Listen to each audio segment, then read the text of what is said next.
now Mini has tossed an entirely different power plant into the mix, a plug-in hybrid version called the Mini Cooper Countryman All4, which, if we're frank, is a name nearly as bad, if not as amusing, as BMW individual M760Li X-Drive Model V12 Excellence the next 100 years. As you may recall, that was a real car that BMW actually sold, presumably with the sort of straight face that's diametrically opposed to the light-hearted meme the Bavarians try to project via their funky British brand. The BMW does manage to outperform the Mini on the skid pad, pulling 0.84 grams to this Countryman's 0.82. The Mini's steering is direct, accurate, and reasonably weighted, although we'd ask for more feel through the tiller. Occasionally, the steering seems eager to write checks. The poorly chassis is hesitant to cash, resulting in moderate understeer and some wallowy behavior during spirited driving.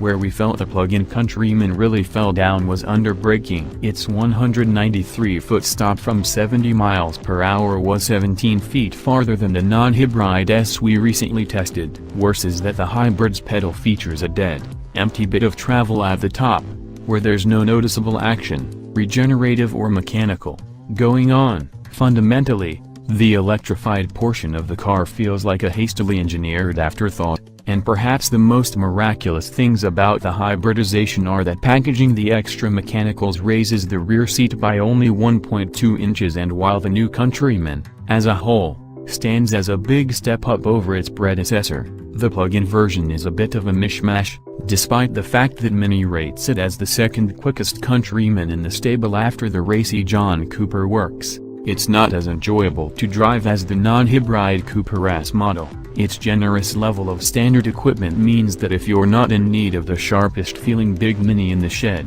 and local EV sales incentives work in your favor, it could be a way to save some money on a well-trimmed Countryman. Plug it in religiously and have the right use case, and you might save even more. But if the goal is just to throw roughly $40,000 at a small crossover that's a pleasure to drive, we'd point you toward the building that's very likely right next door to your local Mini store. In case you missed it, there's a blue and white roundel over the door.